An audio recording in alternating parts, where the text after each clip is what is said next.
Olá, estamos iniciando mais um argumento. Desta vez eu vou conversar com o senador Cássio Cunha Lima, do PSDB da Paraíba, sobre um tema que está provocando muita polêmica há mais de 10 anos aqui no Congresso Nacional. Trata-se do chamado ato médico, cujo tema, o senador Cássio Cunha Lima, é o relator na Comissão de Educação. Senador, como é que o senhor, como relator, pretende se posicionar nessa polêmica que já dura 10 anos? Em primeiro lugar, deixar registrado que, como relator na Comissão de Educação, eu não posso fazer emendas que modifiquem o espírito da lei que já foi aprovada na Comissão de Constituição e Justiça, já esteve na Câmara dos Deputados, já voltou para o Senado, 10 anos de discussão. O seu trabalho é de fazer uma consolidação. Tentar fazer uma consolidação, uma negociação onde todas as profissões se sentam protegidas no exercício de suas atividades. A rigor, essa denominação de ato médico, ao meu ver, foi um grande equívoco que causou muita desinformação. O que estamos discutindo nada mais é do que a regulamentação da profissão dos médicos, que é uma das profissões mais antigas da humanidade, se não a mais antiga, e que no Brasil, num país onde as profissões são regulamentadas, ainda não o foi. No texto original da Câmara, havia margem sim para interpretações dúbias sobre a competência dos médicos e a restrição de atividades de outros profissionais, psicólogos, nutricionistas, fisioterapeutas, enfermeiros, etc. Ao longo de todos esses anos, com argumentos, com negociação, se ajustou um texto onde, até onde pude estudar e tenho me debruçado seriamente sobre a matéria, não causará nenhum dano ao exercício profissional de qualquer outra categoria. O que se falar ao contrário disso, no meu entendimento, com todo respeito, é fruto de muita desinformação que ainda existe sobre a matéria. Quer dizer que o senhor acha que o texto atual, que foi concretizado num substitutivo apresentado pelo senador Valadares na CCJ, o senhor acha que ele está, em grande parte, contemplando as diversas nuances do problema? Sim, porque não apenas o trabalho do senador Valadares, mas também da senadora Lúcia Vânia, foi muito importante na construção de consensos. Tanto é que tem citações expressas na lei às demais atividades profissionais, ressalvando tudo aquilo que já está regulamentado. A lei não revoga as disposições em contrários. Existe, portanto, toda uma norma que define o papel do médico e que preserva de forma integral as atribuições, as competências, as características das demais profissões. Porque seria um contrassenso que o Congresso Nacional, depois de 10 anos, aprovasse qualquer lei que criasse obstáculo, que criasse óbice ao exercício da atividade de profissões que são tão importantes como o médico. O médico não é mais importante do enfermeiro, o enfermeiro não é mais importante do que o nutricionista não é mais importante do que o psicólogo. Então, são todos iguais no sistema de saúde e devem trabalhar de forma compartilhada. Ou seja, o senhor acha que esse temor de algumas categorias de ficarem subordinadas hierarquicamente aos médicos não existe, não está presente nesse texto que o senhor está relatando? Não existe. Por exemplo, a interpretação equivocada que houve durante muito tempo, que para ser diretor de um hospital, para ser ministro da saúde, secretário de saúde, teria que ser obrigatoriamente médico. Não.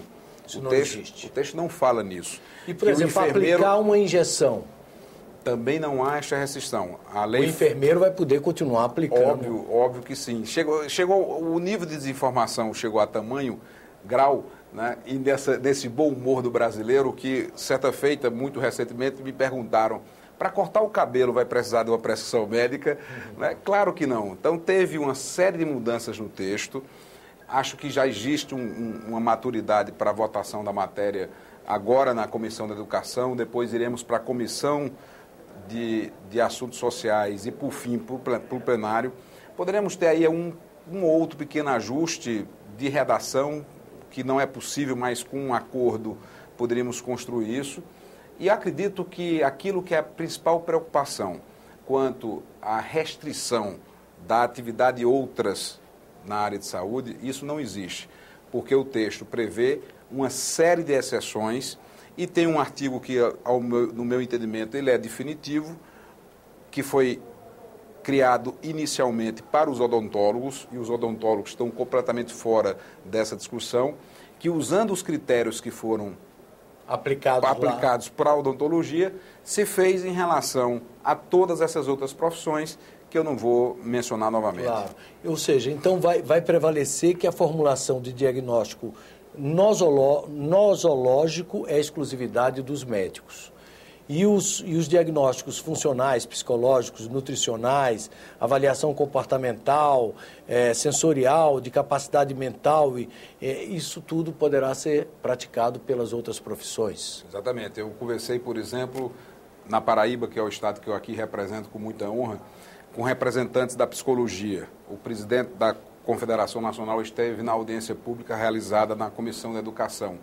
E tem um dispositivo claríssimo quanto à preservação da possibilidade do diagnóstico psicológico, neurológico do paciente. Então, ao longo do tempo, construiu-se uma série de regulamentações que excetuam essas situações para dar garantia. Inclusive, foi ponto de crítica. Não, mas é muito estranho que numa regulamentação de uma profissão de médico, outras profissões tenham que ser citadas. No texto original, que era muito curto, 4 ou 5 artigos, não tinha nenhuma menção às outras profissões. As outras profissões passaram a ser citadas ao longo das negociações exatamente para salvaguardar as suas atividades, porque havia uma insegurança muito grande. Eu posso assegurar, eu não sou médico, não sou enfermeiro, nem fisioterapeuta, eu sou advogado. Não há no texto nada, absolutamente nada, que possa ser utilizado minimamente para restringir a atividade profissional dos que hoje estão. Existe um ponto, que aí nós vamos ter que discutir, a questão da acupuntura. Sim. A acupuntura hoje, ela não está devidamente clara, porque temos vários técnicos de enfermagem, às vezes, que se formam em acupuntura, fisioterapeutas e outros profissionais, e não apenas médicos. Sim. E essa precisa de uma regulamentação, porque é uma atividade ainda não regulamentada. E a solução seria uma regulamentação específica para o acupunturista. No demais, não haverá, garanto, qualquer modificação no que acontece hoje na vida real dos profissionais de saúde, sejam nos grandes centros, sejam nas cidades mais remotas do Brasil, onde de fato não existe médico. Você tem um estado como a Paraíba, onde 85% dos médicos estão concentrados na capital João Pessoa e em Campina Grande. E os outros 15% espalhados em cidades como Patos, Souza, Cajazeiras. Nas pequenas cidades, Parari, Cochichola, São João do Cariri, você encontrar um médico é uma raridade e, via de regra, não encontra. E as equipes do PSF terminam sendo comandadas de prática por um enfermeiro. Mas não é neste projeto de lei que nós vamos resolver essa questão. Aí diz respeito às questões do SUS, diz respeito às questões... Como interiorizar a medicina. Como interiorizar, que não é nessa lei que nós vamos resolver essa questão. Os problemas de plano de saúde, por exemplo, também não é nessa lei que os problemas dos desafios do plano de saúde estarão sendo encarados e resolvidos nessa questão. Termina-se misturando, termina-se misturando temas diversos aos que estão sendo discutidos e objeto da lei. E o senhor está otimista quanto aos prazos? O senhor acha que ainda este ano esse assunto vai estar resolvido, pelo menos aqui no âmbito do Senado Federal? Olha, eu vou aguardar a contribuição por escrito ou mesmo presencial que algumas outras categorias queiram fazer.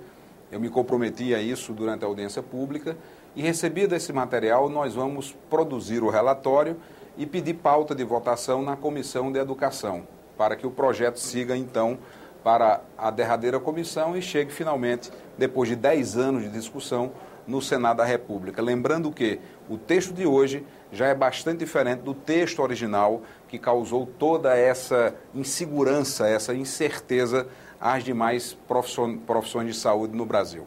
Pois o senhor já fica convidado para, mais adiante, voltar para a gente fechar esse assunto, que é um assunto que interessa muita gente e não só aos diretamente interessados, interessa a toda a sociedade brasileira. Muito obrigado, senador. Eu que agradeço, muito obrigado. Vocês acabam de assistir uma entrevista que eu, Armando Hollenberg, fiz aqui no Argumento com o senador Cássio Cunha Lima, do PSDB da Paraíba.